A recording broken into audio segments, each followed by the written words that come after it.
नमस्कार मेरे प्रिय भक्तजनों। आइए सुनते हैं शनिवार की व्रत की कथा एवं विधि। इस दिन शनि की पूजा होती है। काला तिल, काला वस्त्र, तेल, उड़द शनि को बहुत प्रिय है, इसीलिए इनके द्वारा शनि की पूजा होती है। शनि की दशा को दूर करने के लिए यह व्रत किया जाता है। शनि स्रोत का पाठ भी विशेष लाभदायक सिद्ध होता है। कथा एक समय सूर्य, चंद्रमा, मंगल, बुध, बृहस्पति, शुक्र, शनि, राहु और केतु इन ग्रहों में आपस में झगड़ा हो गया कि हम में सबसे बड़ा कौन है। सब अपने अपने को बड़ा कहते थे। जब आपस में कोई निश्चय ना हो सका तो सब के सब आपस में झगड़ते हुए इंद्र के पास गए और कहने लगे कि आप सब देवताओं के राजा हो, इसीलिए हमारा न्याय करके बतलाओ कि हम सब 9 ग्रहों में सबसे बड़ा कौन है। तब राजा इंद्र इनका प्रश्न सुनकर घबरा गए और कहने लगे कि मुझ में यह सामर्थ्य नहीं है जो किसी को बड़ा या छोटा बतलाऊं। मैं अपने मुख से कुछ नहीं कह सकता। हाँ, एक उपाय हो सकता है। इस समय पृथ्वी पर राजा विक्रमादित्य दूसरों के दुख का निवारण करने वाला है, इसीलिए तुम सब मिलकर उन्हीं के पास जाओ, वही तुम्हारे दुखों का निवारण करेंगे। ऐसा वचन सुनकर सभी ग्रह देवता चलकर भूलोक में राजा विक्रमादित्य की सभा में जाकर उपस्थित हुए और अपना प्रश्न राजा के सामने रखा। राजा उनकी बात सुनकर बड़ी चिंता में पड़ गए कि मैं अपने मुख से किसको बड़ा और किसको छोटा बतलाऊं।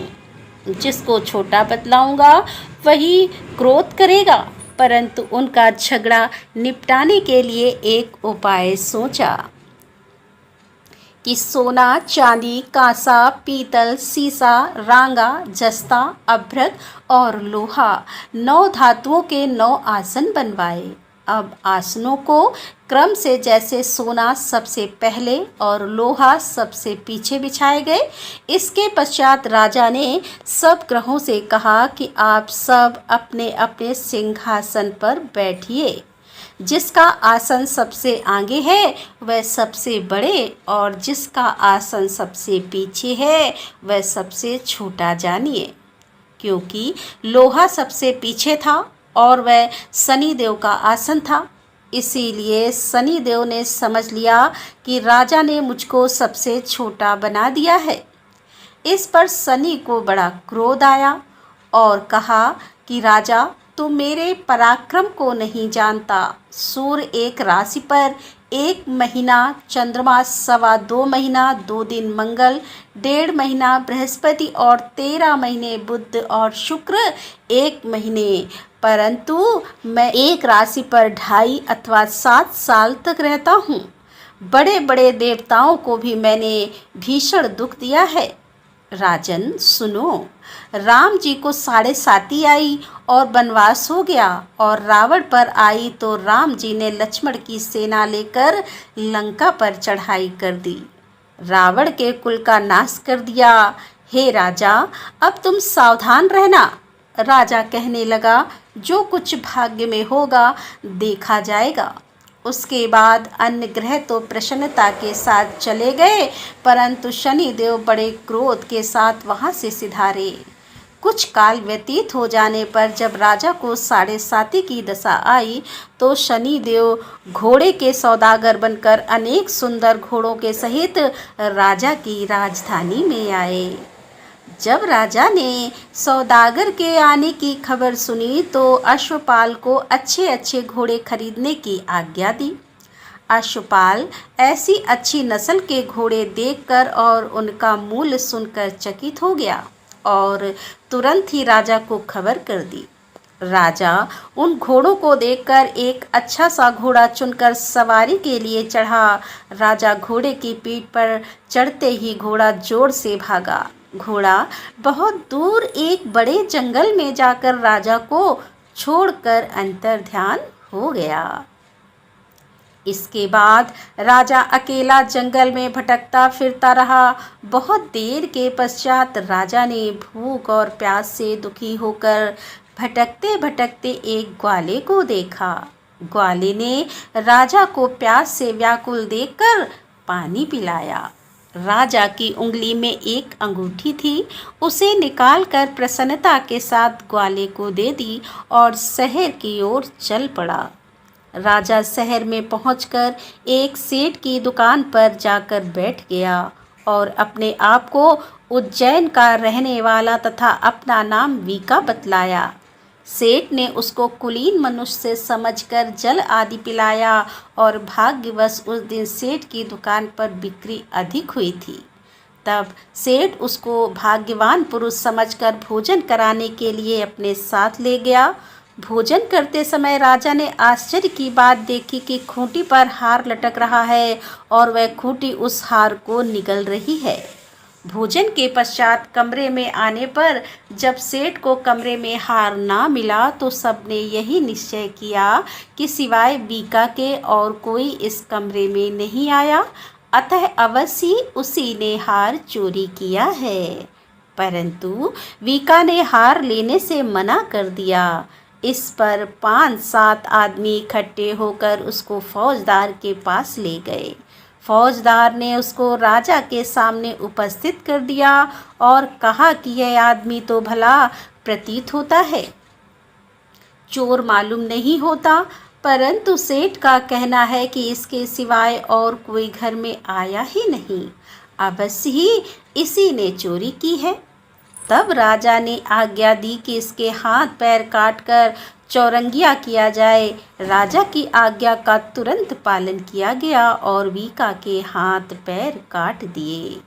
इस प्रकार कुछ काल व्यतीत होने पर एक तेली उसको अपने घर ले आया और कोहलू पर उसको बैठा दिया। वीका उस पर बैठा हुआ जमान से बैल हाँकता रहा। शनि की दशा समाप्त हो गई और एक रात को वर्षा ऋतु के समय वह मल्हार राग गाने लगा।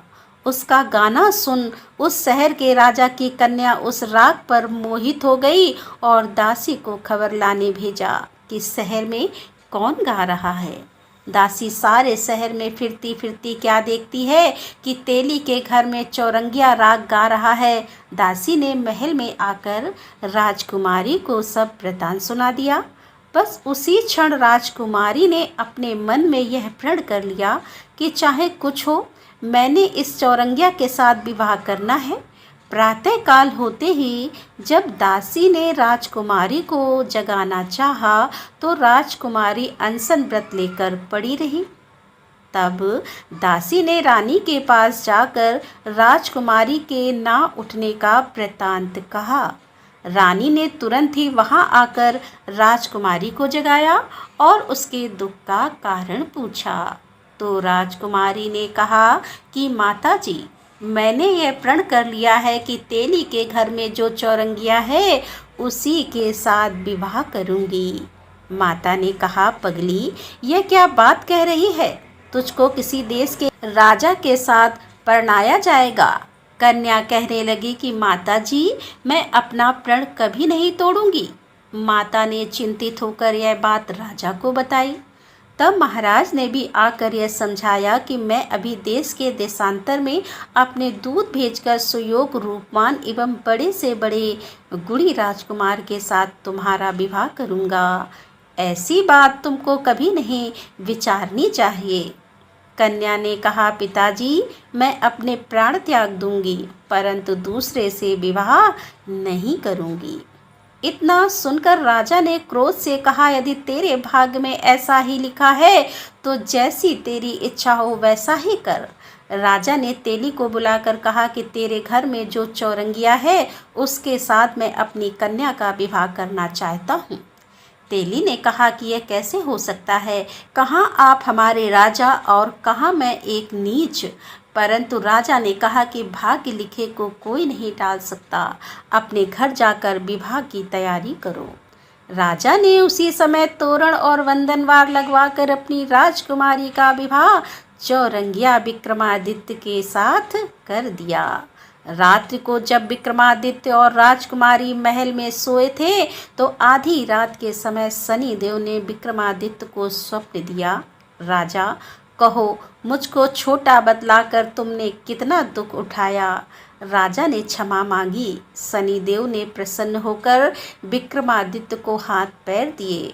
तब राजा ने कहा, महाराज, मेरी प्रार्थना स्वीकार करें कि जैसा दुख आपने मुझे दिया है ऐसा और किसी को ना दें। शनिदेव ने कहा कि तुम्हारी प्रार्थना स्वीकार है। जो मनुष्य मेरी कथा सुनेगा या कहेगा उसको मेरी दशा में भी कभी किसी प्रकार का दुख नहीं होगा, और जो नित्य ही मेरा ध्यान करेगा, चींटियों को आटा डालेगा, उसके सब मनोरथ पूर्ण होंगे। इतना कहकर शनिदेव अपने धाम को चले गए। राजकुमारी की आंख खुली और उसने राजा के हाथ पांव देखे तो आश्चर्य को प्राप्त हुई। उसको देखकर राजा ने अपना समस्त हाल कहा कि मैं उज्जैन का राजा विक्रमादित्य हूँ। यह सुनकर राजकुमारी अत्यंत प्रसन्न हुई और प्रातःकाल राजकुमारी ने उसकी सखियों ने पूछा तो उसने अपने पति का समस्त वृत्तांत कह सुनाया। तब सब ने प्रसन्नता प्रकट की और कहा कि ईश्वर ने आपकी मनोकामनाएं पूर्ण कर दी हैं। जब उस सेठ ने यह सुना तो वह विक्रमादित्य के पास आया और राजा विक्रमादित्य के पैरों पर गिरकर क्षमा मांगने लगा कि मैंने आप पर चोरी का झूठा दोष लगाया, अतः आप मुझको जो चाहें दंड दें। राजा ने कहा, मुझ पर शनि देव का कोप था, इसी कारण यह सब दुख मुझको प्राप्त हुआ।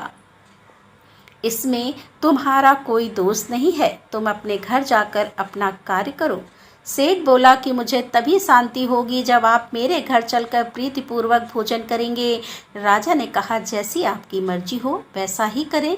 सेठ ने अपने घर जाकर अनेक प्रकार के सुंदर भोजन बनवाए और राजा विक्रमादित्य को प्रीति भोज दिया। जिस समय राजा भोजन कर रहे थे, एक अत्यंत आश्चर्य की बात सबको दिखाई दी। जो खूंटी पर पहले हार निकल रही थी वह अब हार उगल रही थी। और जब भोजन समाप्त हो गया तो सेठ ने हाथ जोड़कर बहुत सी मोहरें राजा को भेंट की और कहा कि मेरे श्री कंवर नामक एक कन्या है, उसका पाणी ग्रहण आप करें। इसके बाद सेठ ने अपनी कन्या का विवाह राजा के साथ कर दिया और बहुत सा दान दहेज आदि दिया। इस प्रकार कुछ दिनों तक वहां निवास करने के पश्चात विक्रमादित्य ने शहर के राजा से कहा कि अब मेरी उज्जैन जाने की इच्छा है। फिर कुछ दिन के बाद विदा लेकर राजकुमारी मन भावनी सेठ की कन्या श्री कंवरी तथा दोनों जगह के दहेज में प्राप्त अनेक दास दासी, रथ, पालकियां सहित विक्रमादित्य उज्जैन की तरफ चले। जब शहर के निकट पहुंचे और प्रवासियों ने राजा के आने का संवाद सुना तो समस्त उज्जैन की प्रजा आगवानी के लिए गई। तब बड़ी प्रसन्नता से राजा अपने महल में पधारे। सारे शहर में बड़ा भारी महोत्सव मनाया गया और रात्रि की दीपमाला की गई। दूसरे दिन राजा ने शहर में यह सूचना कराई कि शनिश्चर देवता सभी ग्रहों में सर्वोपरि है। मैंने उनको छोटा बतलाया, इसी से मुझको यह दुख प्राप्त हुआ। इस कारण सारे शहर में सदा शनिचर की पूजा और कथा होने लगी। राजा और प्रजा अनेक प्रकार के सुख भोगती रही। जो कोई शनिचर की इस कथा को पढ़ता या सुनता है, शनि देव की कृपा से सब दुख दूर होते हैं। शनिवार की कथा को व्रत के दिन अवश्य पढ़ना चाहिए। बोल शनिदेव महाराज की जय। तो दोस्तों, ये थी आज की कथा। उम्मीद करती हूँ ये कथा आपको पसंद आई होगी। यदि कथा पसंद आई है तो वीडियो को लाइक कीजिए, दोस्तों के साथ शेयर कीजिए और हमारे चैनल को सब्सक्राइब कर लीजिए। तो दोस्तों, मिलते हैं अगले वीडियो के साथ। तब तक के लिए राधे राधे, जय श्री कृष्णा, हर हर महादेव, जय भोलेनाथ की।